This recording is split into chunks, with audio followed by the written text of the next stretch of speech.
Al McFarlane. Welcome to the Conversation with Al McFarlane. Today is Wednesday, October 23rd, 2024. 2 weeks away now, roughly, from yesterday, to a moment of decision for, I believe, America and for the world. Certainly a moment of decision for those of us who are committed and passionate about equity, about diversity, about inclusion, about democracy itself, about freedom, and about the promise and the potential of our nation. What's at stake, what's on the table, the contest between the symbol and the voice, from my point of view, of authoritarianism, of really a fascism, and of racism and of white supremacy, that being the voice of former President Donald Trump, who had one bite at the apple before. He was surprised, I believe, when he won the presidency uh, uh, 2 terms ago. And now, with the knowledge of where things are and how things work, knowledge that he didn't have before, he is prepared to assault our system of governance and our system of sensibility of democracy, and inject into it what he has attempted to mobilize in what my view as a rabid angst uh, and what's the right word for it? A throwback, an effort to roll back the progress of the past century, uh, his effort to call to the imaginary memory of supremacist white America, the good old days, make America great again. I read that as an African man, as a Black man, a call to them to return and restore their sense of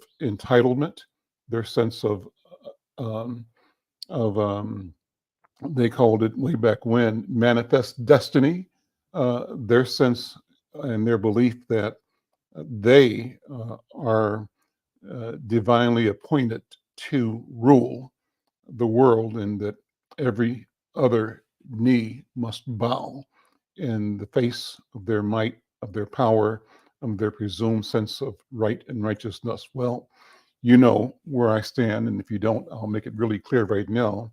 I think that the premise is pure garbage. I think it's sick and it's evil. I think it's wrong-headed and disastrous, and I think it's dangerous. It's dangerous because those in the MAGA movement, the silent listening, the obedient, appear to be people that, at one level, I believe in every human being, uh, are and can be decent human beings, but these are human beings that have been misguided, misdirected, who have maintained and who have festered these latent feelings of loss, potential loss, as they see the world changing. What is changing in the world?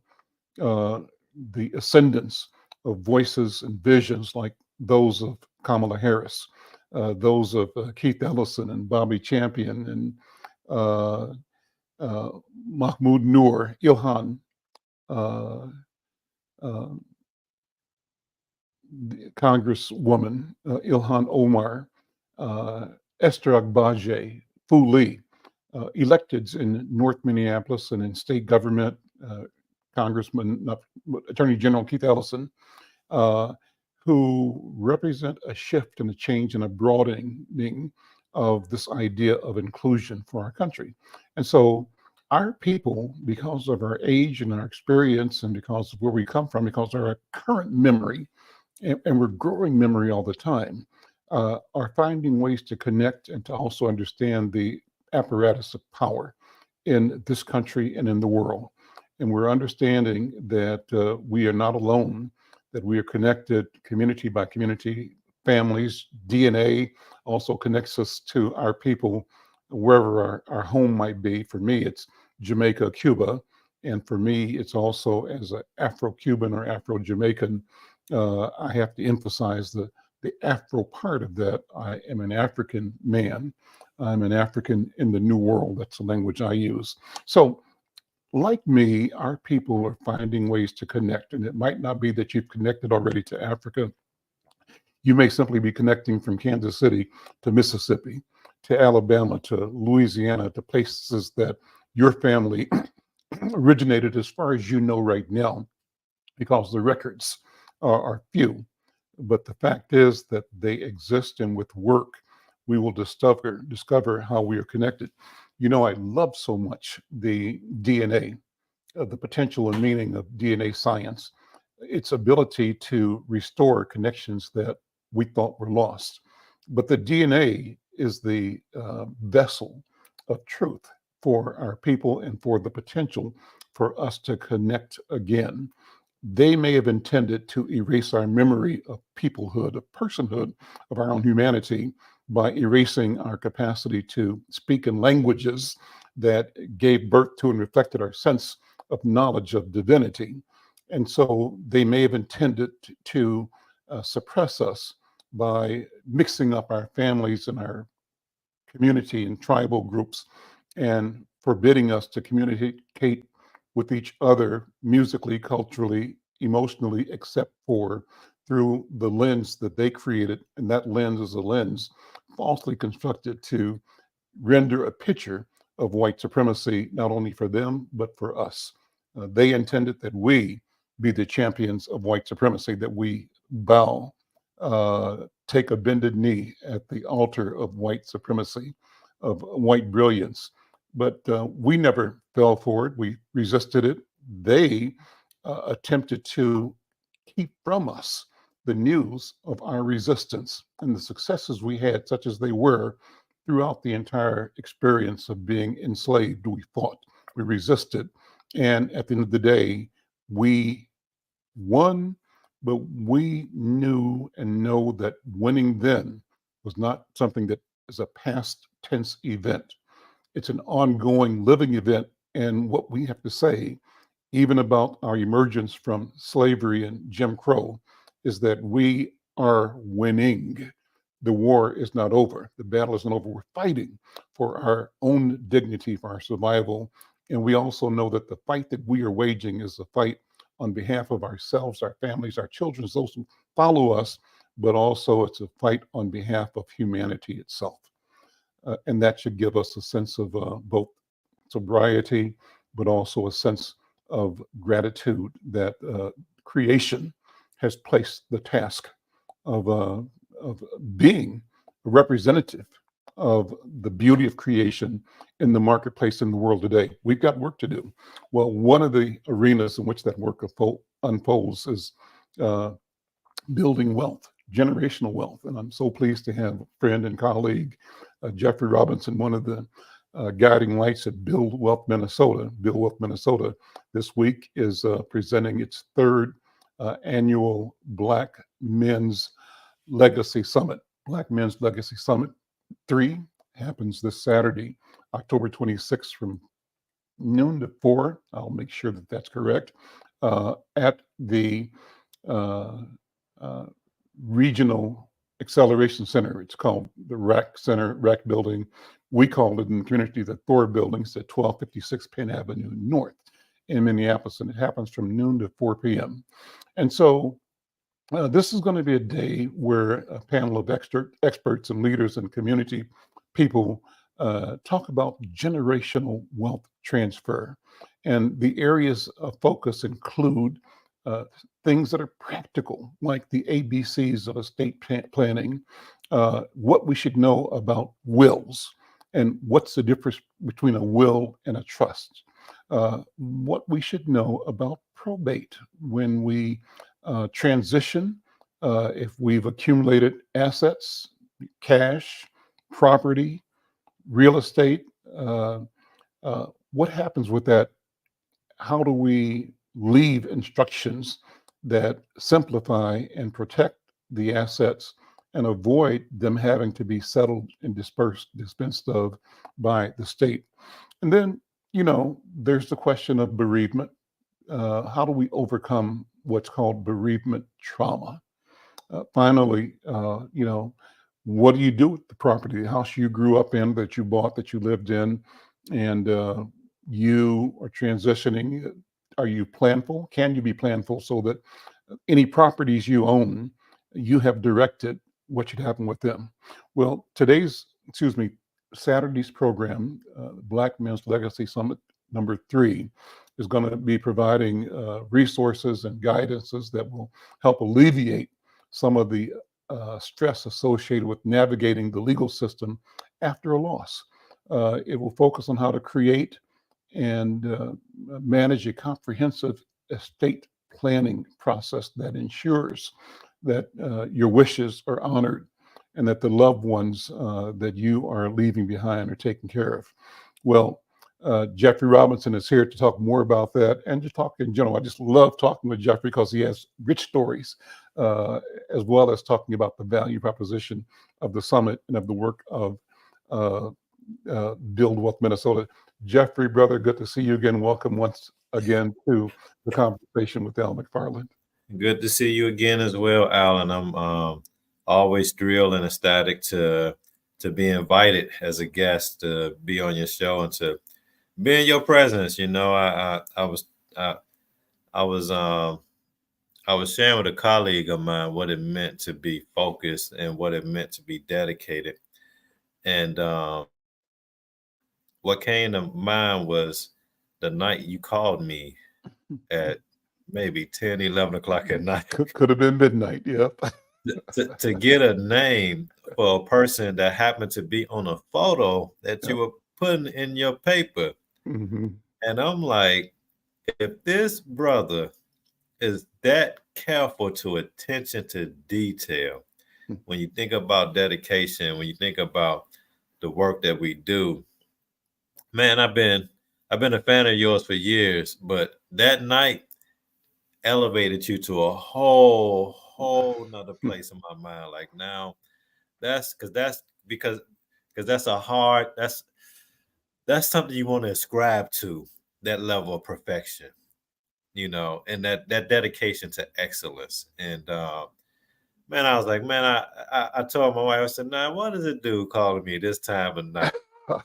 But And I but felt I bad love the calling fact you. that he and I no, I love the fact that you did, because it was a reminder, because I had been working hard that day myself, and I Uh, literally just got back home and talking to my wife. Yeah, I'm sorry, I'm late. I know I missed dinner and all of this stuff, but when you called me, it showed her that it wasn't just me that was burning the midnight oil, because a calling from God ain't on your schedule. It's on His schedule. that's right.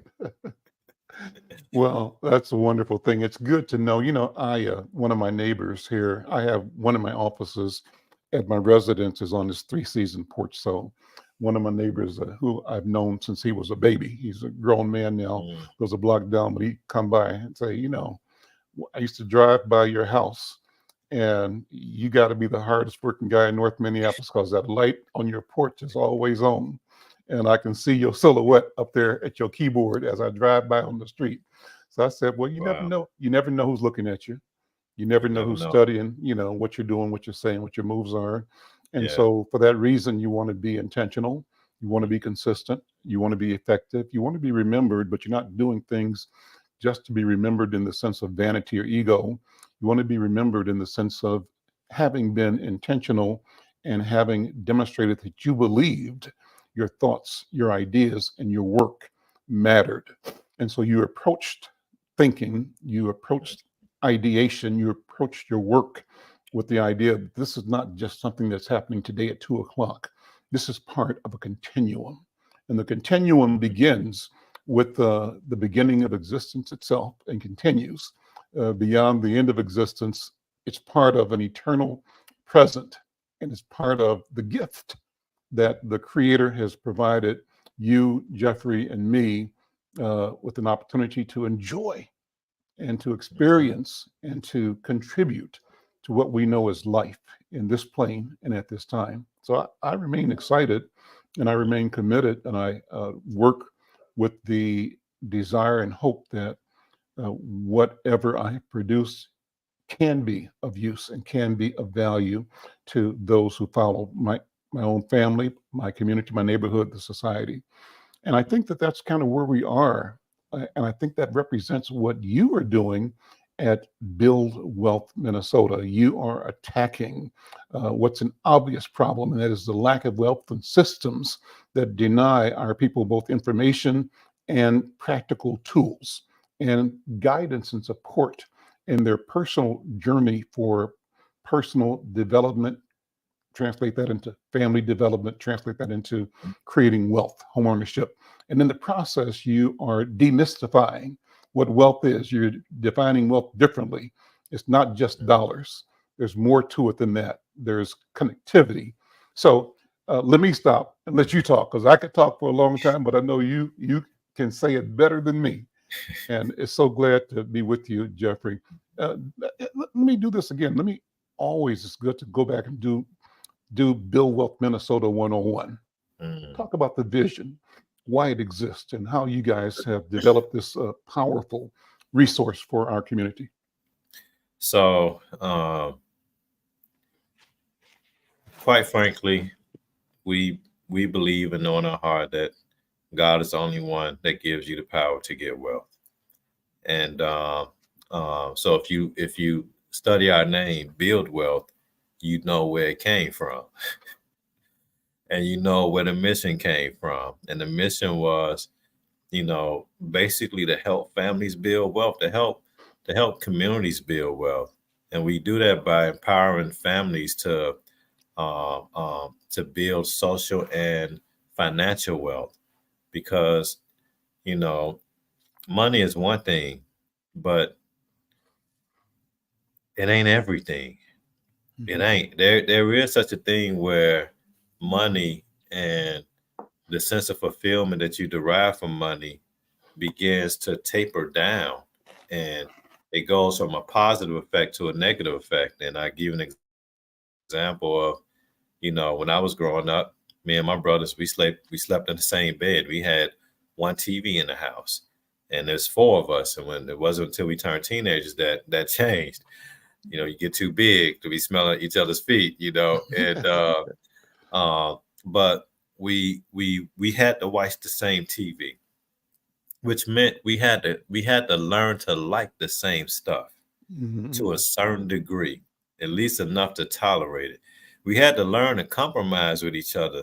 That Jeffrey Robinson ain't Vernell Robinson. Vernell Robinson ain't William Robinson. William Robinson ain't Michael Robinson. And we sure ain't our daddy or our mama, who have two totally contrasting tastes in entertainment. And so, but as a result, there wasn't one day we didn't go spending hours together. Now I look at some of my nieces and nephews, and they all got a TV in their own bedroom. Guess how many Mhm. times I see them when I come over to the house? Maybe It's once, or if at all. yeah, exactly. So it's like, but now that we're in position to be able to provide what we didn't have, and providing what we didn't have, we also take away what we did have, and finding a way to keep what we did have so that what we're providing doesn't separate us or cause any friction. And so when you think about build wealth, and our premise is, you got to have both. You got to have social wealth. You got to have your relationships in order. You got to have your Mhm. priorities in order. And once those things have been solidified, now let's go get the money, because that's the foundation. The money can't be the foundation. If the money is the foundation, the minute the money is gone, everything is destroyed. But if the relationship is the foundation, my social wealth is the foundation. My family, my friends, my loved ones, my contacts in the community, my network. If that's the foundation, money can go any day, and I'll still have what I need in order for me to continue to build forward. But if money is the foundation, the minute the money goes away, everything else goes with it. Everything else. Because if you're using money to maintain a relationship, then the relationship is fickle. And that relationship is finite. And its finiteness is linked to your resources. And so we've been in this business of helping people build wealth by creating a financial presence, because we can. That's Trent calling me now, actually. Hey, Trent. Jeff Robinson. Hey, I'm on the Owl Show. We waiting for you. Yeah, I never got a meeting invite. All right, I'm gonna send you a link. So it's gonna come from Cooper Mitchell. So check your email. It's coming right now. Okay, well, yeah, from Cooper Mitchell, and I'm like, where? I just sent. Ooh, sorry. Yeah. Put you anyhow. on. Put you on. We got him. That's good. This is live. Yeah, This is live. That's how we do it. Yeah. It is. And so it's about creating a financial presence so that we have so that when we walk into stores, we can walk in there with confidence, knowing that it's the odds of me getting approved for that financial product that I need to take care of my family very high versus very low. Because when it's very low, you do the tap dance. Your feet is doing that, hoping and praying, and Jesus, please, Lord, let me get this credit card so you can get what you need. But when you have that financial presence, though, now my credit is straight, my savings is good, and I got stable income coming into the house, be it from self-employment or be it from wage earning. But I got stable income coming into the household to maintain whatever financial obligation that I get my family into so that it doesn't wreck us. And the other thing is, and so we do that by helping people build their credit, build up their savings. We help that by people improving their income and earnings potential. We do that by helping people create stability in their housing and in their financial lives. And in doing so, now let's see what other components that you need. Because first we got to create the access. Once we create the access, then we can go get the stuff. But we can't go get it until we create the access, because the access is everything as it relates to getting approved. And so once you get the access, now, okay, we can have these conversations about what does home ownership look like? How do we start putting ourselves in a position where we can make money or derive income from other sources while we're sleeping, so we have multiple streams coming in? Because sometimes the valve going into one pool might not be enough. You might need 3 holes going into the pool to fill it up quicker. And so home ownership might be one of those streams. Investing into stocks, mutual funds might be one of those streams. Starting a small business might be one of those streams.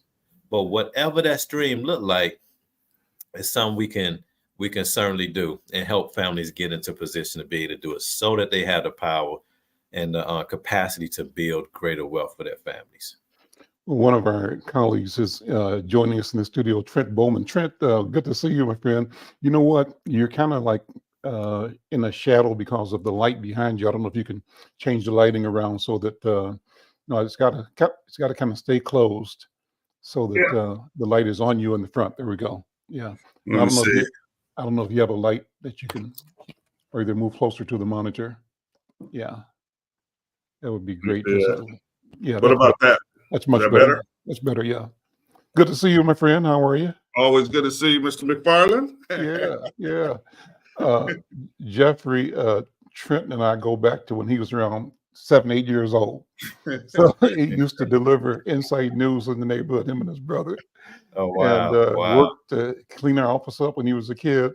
And so we have this relationship. And then he's been a big customer for me in his role as a banker and financial, mover and shaker. He's delivered advertising dollars to Inside News consistently over a number of years in different institutions where he was in a position of leadership. So I have nothing but the highest respect and regard for Trent. And in a sense, this relationship reflects what we're talking about. That's intergenerational. We're not family, but we are family because we're community, right? And we both are of the same neighborhood, the same. So his predecessors and mine, our stories are the same. Mhm. And his descendants and mine, our stories will be the same. So we're connected. And to be involved in activity that strengthens each other and strengthens each other's family and neighborhood is significant. And that, Jeffrey, I think is kind of what you're talking about being intergenerational and generating wealth over generations. But Trent, welcome, brother. How you doing? Man, I am doing great, and my apologies for getting on, being tardy. Not a problem. I had Not a just problem. I just had a business meeting with one of our risk officers here, and I just happened to be looking at my computer, and I seen an email from Mr. Cooper. And I was like, oh, or Mr. Mitchell. I'm like, oh shoot. Then I called Jeff, and I was like, we got a meeting invite. So, And that was it. Well, I'm glad you noticed it, and I'm glad that you're here. But yeah, always good to talk to you. And I just wanted to add to the story. When I used to clean Mr. McFarlane's office, that was my now and later budget. So if you guys remember the good old when the now and laters were real now and laters, when they came in a package of I think 10 or 11. So so yeah, I'm not going to tell you how much he paid me though. But I will say he was very generous. Good. Well, you've been an inspiration, and you were one of a number of young people that worked for the paper. Yeah. Yes. 20, 30 kids over a period of time, over years that worked for the newspaper. And it was cool to be part of generating, even though it's not big money, but it was real money, generating that money for those kids and for those families, and to be engaged with them and to have them reflect the sense of equity, of ownership. We as a community are bringing the information to our community, and it was a wonderful thing. Trent, to take a minute and tell us where you are right now. You're the Vice President for Community Impact at Bremer Bank. Let's take some time to give Bremer some props and talk about the role you have right now, and how that fits into your Trent Bowman mission for wealth creation, how that connects with what Jeffrey's doing. Yes, thank you. So again, Trent Bowman, VP Community Impact Manager for Bremer Bank. I will be here. It will be 2 years here at Bremer, December of this year. This was a wonderful opportunity, spearheaded by Mr. Stephen Spears. Actually, Stephen Spears recruited me about 9 years ago to work for Klein Bank to do this role. And what this role represents is about affordability from a home ownership standpoint, especially for people of color in the community. Getting them to understand the affordability of owning a home. What does owning a home really mean? Which kind of mirrors what Jeff does at Build Wealth. So what I like to do is I like to do a one-on-one consultation with first-time home buyers, and we talk about the 3 elements: job stability, what's your income, what's your credit scores, or your credit profile. How are you managing your credit?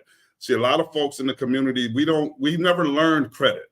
Credit was not something that was taught to us from an elementary, junior high, or a high school, or even college level. So we basically learned credit from behavior. How we used it. We didn't understand the utilization of credit. We didn't understand what makes your credit score improve. How do I become VIP, with a 750 or 780, 800 credit score versus 580, 600, 620? How do I manage my spending? So these are some of the things that I do here at Bremer, that one-on-one, getting people to understand that affordability, and can you maintain lifestyle? What is the purpose of buying a house if you can't maintain lifestyle? I also work with small businesses. So I sit on a number of boards here in the Twin Cities that work with minority entrepreneurs. Again, it's kind of the same format.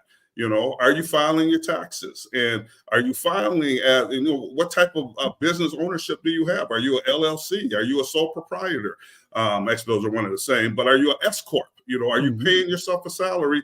And one of the things that I find in our community from a small business standpoint is we're not filing our taxes. And, these are things we have to start doing. We have to file our taxes if you're going to be a small business, because here at the bank, we want to be able to support those minority small businesses. We want to be able to give you small business loans, but there's certain things that we as a community have to do so we can become bankable. So that's another one of the check boxes that I do here. And I also try to be involved, in the community from a sponsorship level, sponsoring Juneteenth, Rondo Days, Urban League Family Days, Festival for Fathers, making sure that Bremer is in the community, but not just from a sponsorship standpoint, but even having the people there, having my team there, giving positive information to the community, letting them know that, Bremer is a place, where not only are we going to support the community, but we're also going to educate the community. So those are just the kind of a few things that I do. And then also just having the partnership with Build Wealth with the 9,000 equities. I can go on and on, Al, explaining some of the things that I do in the community. Well, that's a good beginning. That's great. You mentioned 9,000 equities. Jeffrey, talk about now 9,000 equities. What's the vision there? The vision there was connecting with great community partners like Trent and 15 other organizations and individuals who were committed to helping Black families get into home ownership. The initiative was built around getting 9,000 Black families into home ownership to close the gap that exists between Black home ownership and white home ownership in Minnesota by 15%. And 15% is like 8,900 and maybe 96. It gets close to 9,000, but we wanted an even number and a round number that we can attack. And also, we wanted to have a number that was so big that it was too big for Build Wealth to do on their own. It's too big for us to do on our own. It's too big for us to do using the things that we currently have. The thinking that we currently have, the skills and the tools that we currently have. Too big for one person to say that, yeah, I did that. No, it's something that we have to do because this issue with the disparity in home ownership isn't an individual issue. It's not a one organization or one financial institution issue. This is a community issue, and it's going to take a community of us coming together to resolve it. And the hope is that in bringing these like-minded people and organizations together, that we can create a system that might not take care of the disparity gap as a whole in our lifetime, but at least develop a process, fully refine the tools and the systems needed in order for it to take place. And so we want to get 9,000 Black families to home ownership over the course of 7 years. We're coming up on 2 years into the initiative. We've already celebrated 1,000 homeowners. 1,000 homeowners. When the interest rates went up and the cost of housing continued to go up, and banks started laying off their underwriting and processing department because high interest rate means slow business. Slow business means we can't pay all of our staff. We have to let people go in order for the business to continue to sustain and grow itself. And so, but in the midst of that, in the midst of all of these challenges, we managed to still put 1,000 people into home ownership. And when I say we, I do mean we, not Build Wealth. Not just Build Wealth. Build Wealth, but not just Build Wealth. Trent Bowman, but not just Trent Bowman. It's a lot of people, not just the 9,000 Equities Initiative. There's still others. And quietly as kept, when we started this initiative, Trent, the Black home ownership rate in Minnesota was at 26%. And going down and sliding backwards. You check it now, the Black home ownership rate is back at 29-30%. Oh, that's awesome. Yeah. And growing.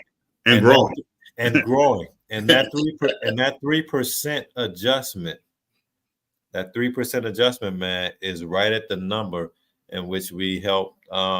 It's right at the number and some. But we contributed significantly to that number going back in the right direction? Because it had been sliding for the last few years, sliding backwards, that is. I'm Al McFarlane. This is The Conversation with Al McFarlane. Pleased to have my guest, Jeffrey Robinson, Senior Program Director at BuildWealth Minnesota, and Trent E. Bowman, Vice President and Community Impact Manager at Bremer Bank. And both of them here to talk about wealth creation, wealth transfer across generations, about both barriers and strategies to overcome them, how we continue to develop resilience and capability and turn around situations that have been negative. You know, gentlemen, brothers, as you were speaking, a thread that I was picking up was this idea of how individuals address their own situations. But what you're suggesting is that though it is real for that individual in that situation, the process, the system is really not about that individual alone.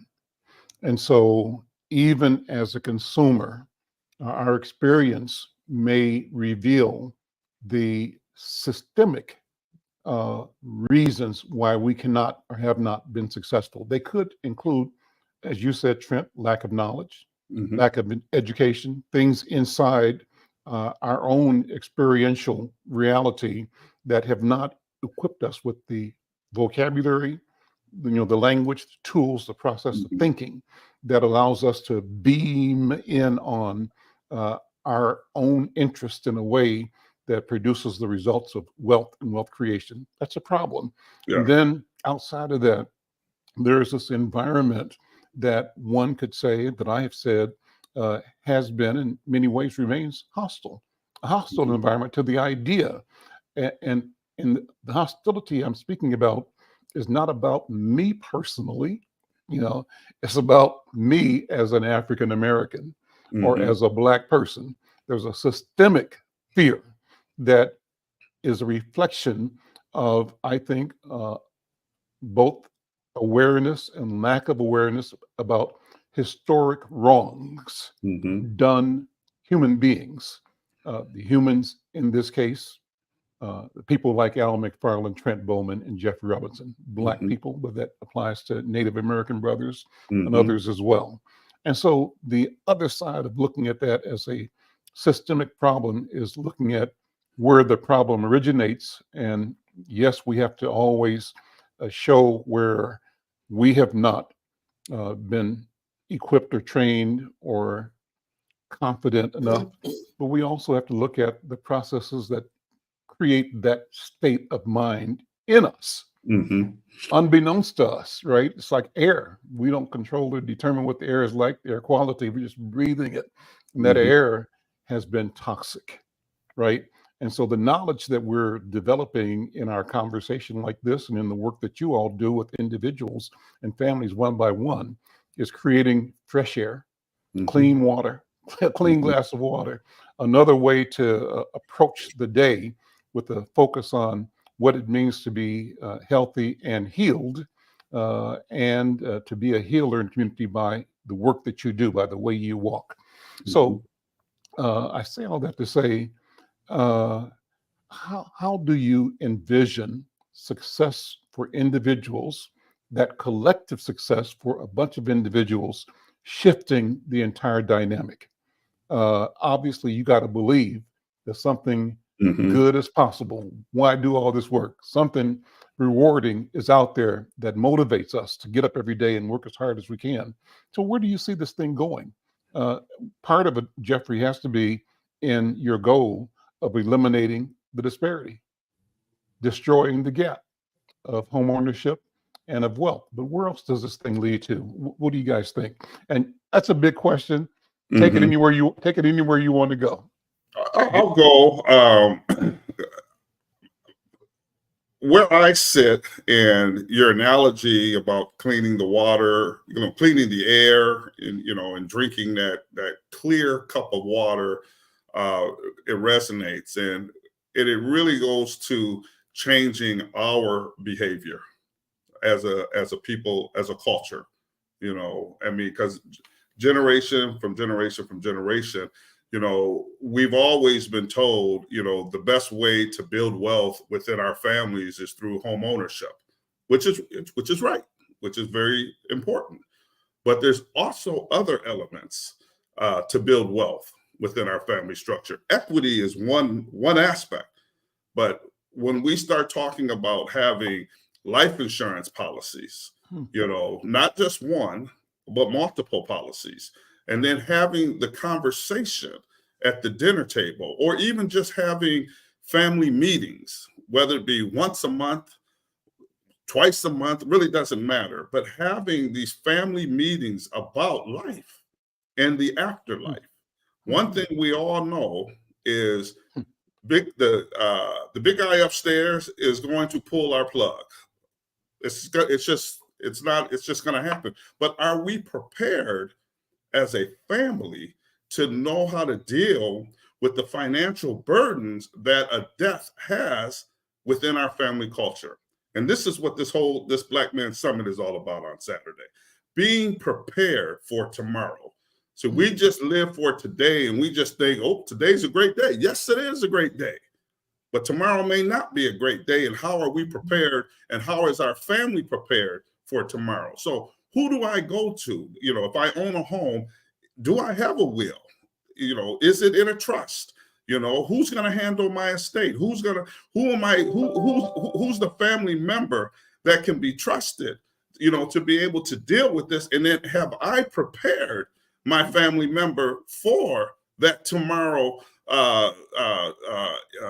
issue that's going to happen?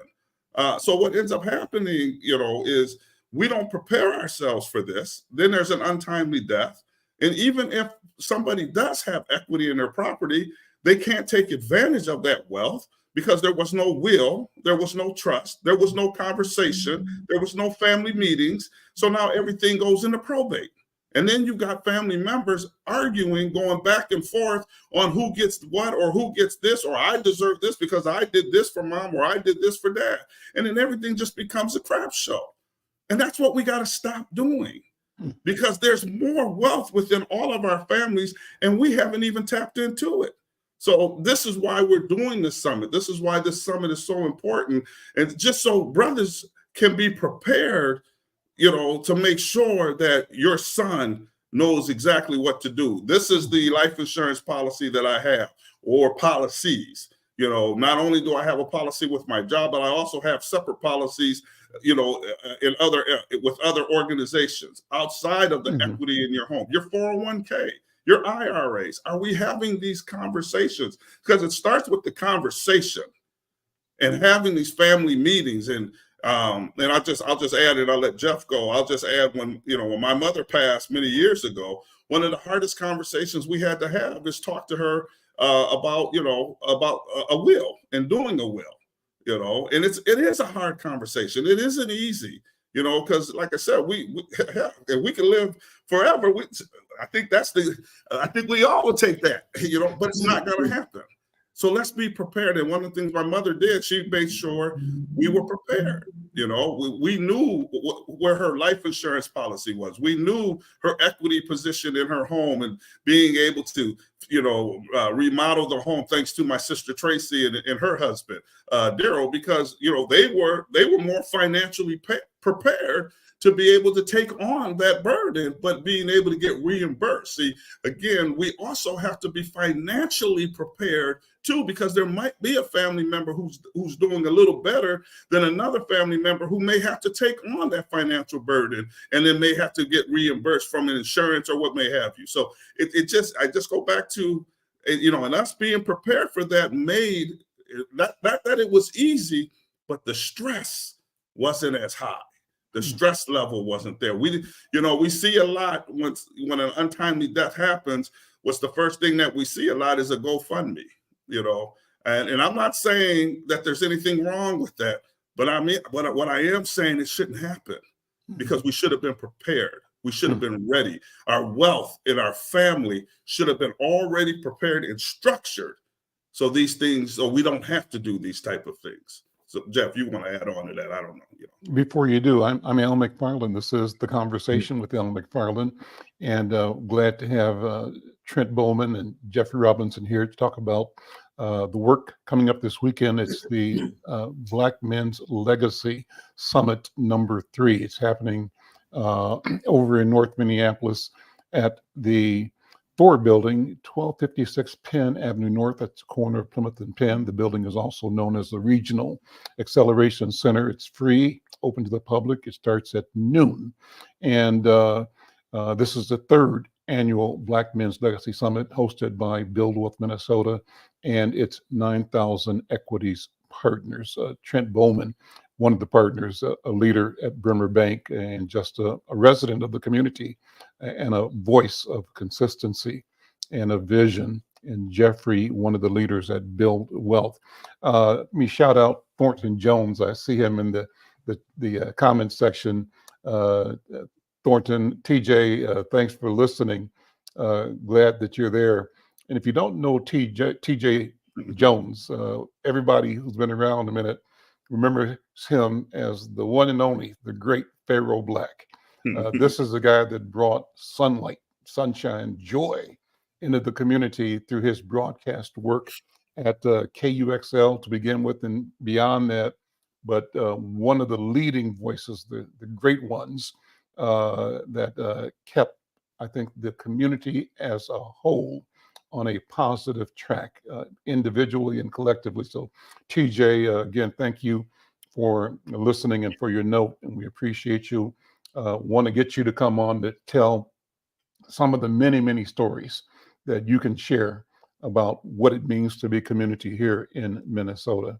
And thanks to Michelle, who joins us from out on the East Coast. She's a regular viewer and commenter and will rate the conversations. And she's given this one 3 100s already. Michelle, we thank you so much. We invite others who are listening, 2 things. 1, tell somebody else that this conversation is going on. Number 2, if you got an idea or question or comment or criticism, drop it in the chat. You can have the comment it'll show up here, whether you're on Facebook or LinkedIn or Twitter or on YouTube. We want to connect with you and we appreciate you. Finally, let me ask you to support this work, this conversation, by going to our YouTube channel in YouTube and simply click the like button and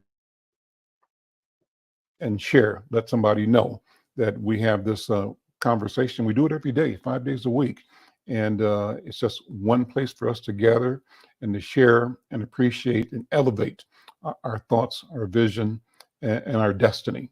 Well, Jeffrey, go ahead and jump in. That was a nice commercial in the meantime, but Jeffrey, build on what Brother Trent was saying.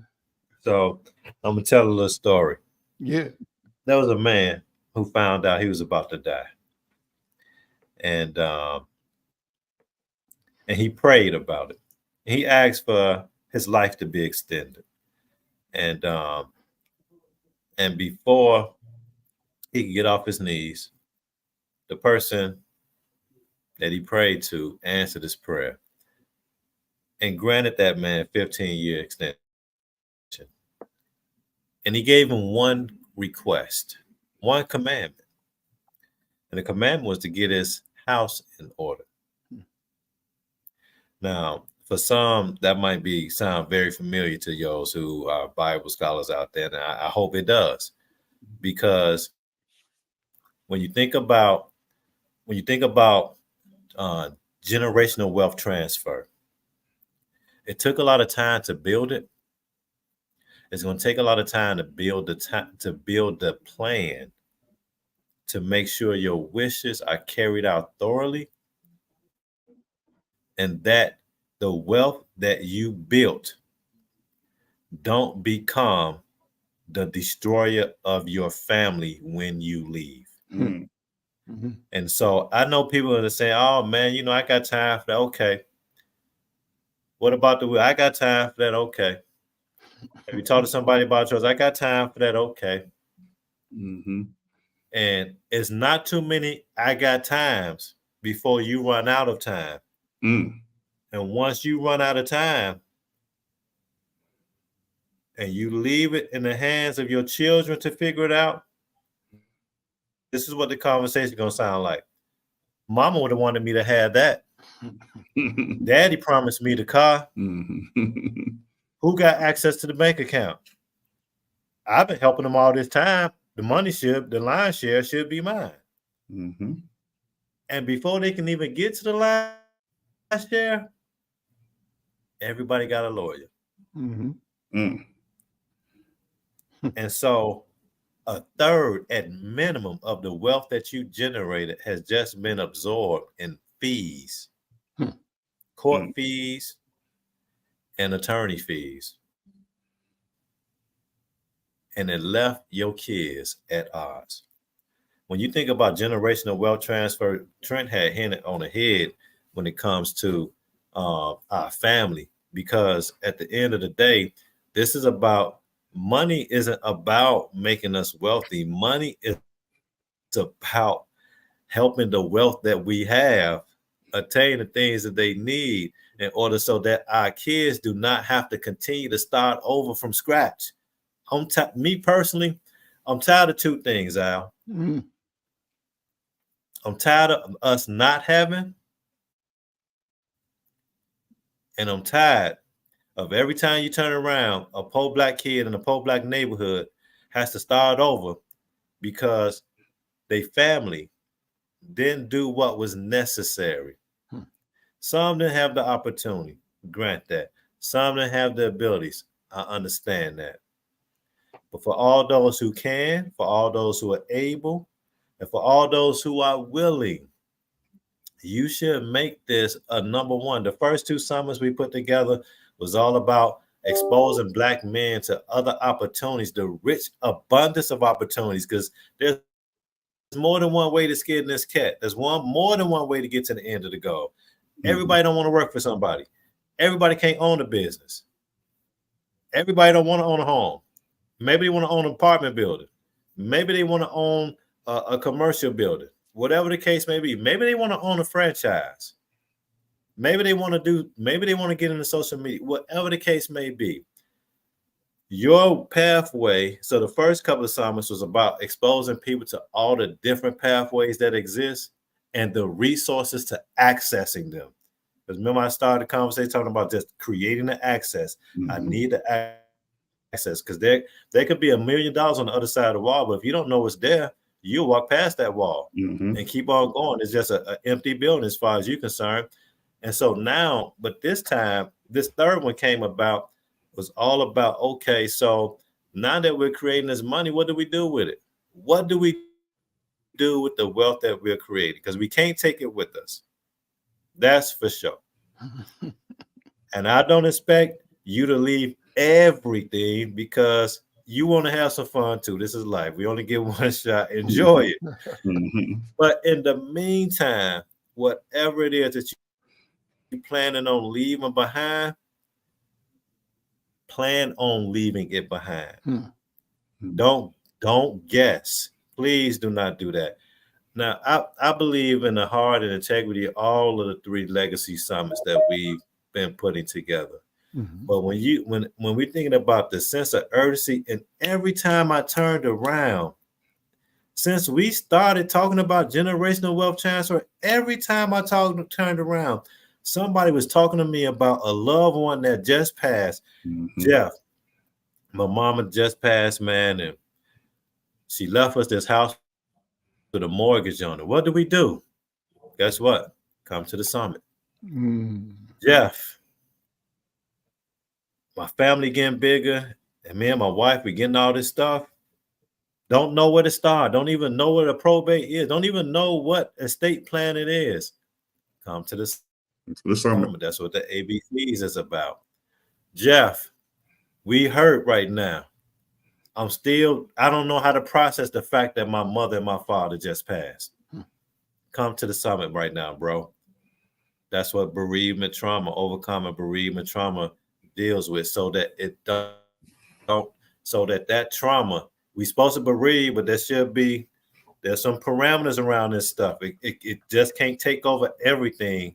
And now you become no good for any part of the process that's going forward. You become so self-involved that nobody can talk to you. No, though you're bereaving right now, there's ways to handle it, and there is support for you as well. And so when you think about the timeliness of this, and guess what? I didn't even realize this was estate planning week.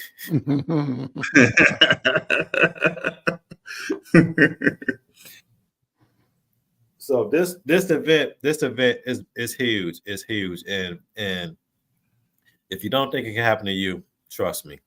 I deal with people every day that didn't think that it could happen to mama. They didn't think daddy can go this soon. They didn't think that they were gonna go this soon. And now their kids calling or their wife calling. Do not, please, sir, ma'am, sir, do not miss out on this event. That's all I can say. Let me shout out to Reva Chambliss, who said, "Thanks for your leadership, gentlemen." Reva is a public servant leader, a member, I think, on the Metro Council of Twin Cities for the Brooklyn Center, Brooklyn Park District, I believe.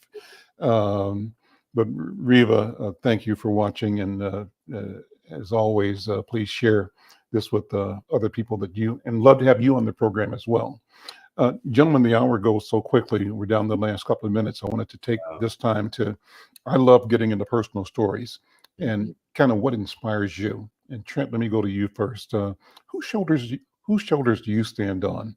And where does that fire in your belly come from? And what do you hope to be modeling to the people that you don't even know are watching you, but they are? What's the message that you want them to pick up from? Right. No, yeah. Thank you. And, I'm a product, again, I'm a product of the community, but I'm also a product of some great gentlemen that, took me under their wings. One of the gentlemen is listening, TJ, Mr. Jones. I just simply call him Pops, so, I have to give you props, because, again, you allowed me to, come in and, have work Saturday mornings to clean your office, give me some now and later money. And as I got older, you allowed me to, deliver your papers, and it kept me out of trouble.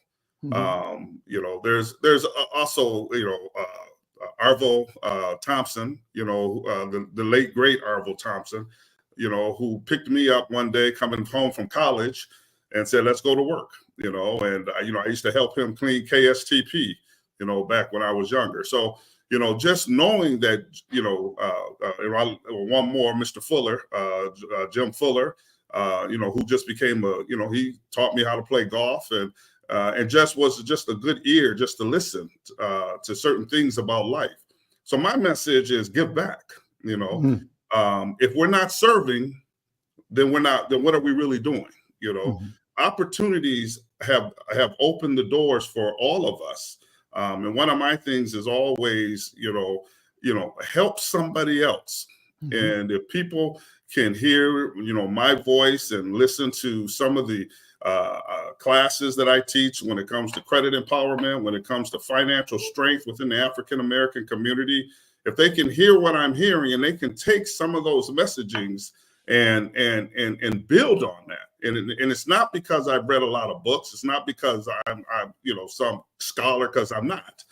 It's from personal experience, and not, don't make the mistakes that I made. Understand credit, understand the utilization of credit, understand the power of credit and how it has such an impact in all of our lives. But these, and as well as yourself and the gentlemen that, were there for me, that, that helped me and supported me. I have to give back. We have to give back. We have to mentor other young brothers, in the community. I had the great opportunity to mentor a young man, and still mentoring this young man, who attended Oxford College, who's doing a great job. My nephews, talking to my nephews, my son, just letting them know that we have to be a positive image in the community. From, when we step out of that house, one of the things I always try to tell everybody, especially young people, when you walk out of that house, you are a representation of yourself. That's right. You are a representation of yourself. So clean it up. clean, cut your hair, if you got a beard, trim it. Look professional, look good, because we are already being profiled. Mhm. We're being judged every time we walk out of the house. So if they're going to judge us, then judge us with a positive mentality. And they say, look at that brother right there. Mhm. And then when you have the opportunity to speak, because you already present yourself as a professional, and then when you speak and you start talking, now they know what's coming out of their mouth is power. Mhm. And that Mhm. power equates to them and in growing them and building them. And then I'll just do one more last plug about the summit. That room should be packed, Mhm. because this is an important subject. It's not about me. It's not about Jeff. It's not about Mr. McFarlane. This is about you. Every brother, if you're listening, and if this video gets Reposted, shared. Yeah. reposted and shared, Mhm. by before Saturday, that room should be packed, because estate planning, wills, trust, wealth, it's at the forefront. And we don't know what's going to happen tomorrow, because if that individual gets in the office, a lot of things could change in the next 4 years. So don't want to make it political, but I had to throw that out there too. So You're right about that. I digress. Listen, thank you. Let me have close out with Brother Jeffrey with the final word and also the invitation. Whose shoulders you stand on, Jeffrey? And before you do that, shout out to Brother Emmanuel Bro, who is checking us out from George Floyd Square in South Minneapolis. Brother, thank you for tuning in with us all the time. Again, thank you, Reva, and to you and other viewers, listeners. Please share, particularly share this one.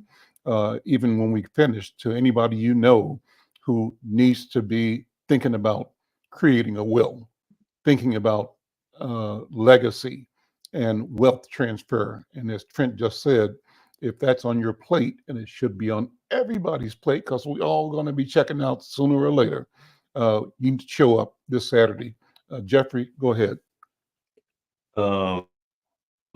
Like the black men in my family, from my grandfather to my father to my uncles, who taught me that you don't have to apologize for being a man. And my grandmother, and my aunts and my mom, who never let me leave the face of God. Just because we lions don't mean we can't live like sheep.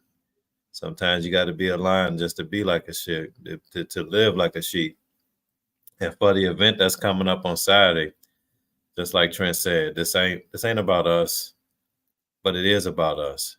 It's about black men hearing from other black men and coming up with ways and strategies and opportunities and resources to be able to plan. I know you might be thinking, some might say, well, I don't have anything to give. That's great. That's cool. I like that. But for now, what I want you to do is every now and then refer to your kids as heirs. Because the minute you tell them that they're heirs, that means your mind is going to start thinking about, well, what do we have to do to make that statement right? And don't worry about how it works. Just know that it works. So come on out Saturday, this Saturday, October 26th, from 12 p.m. to 4 p.m. at 1256 Penn Avenue North, and learn more, man, about how do I transfer this wealth that I'm setting up for my family. Brothers, thank you so much. We'll see you next time. I'm Al McFarlane. This is The Conversation with Al McFarlane. Take care.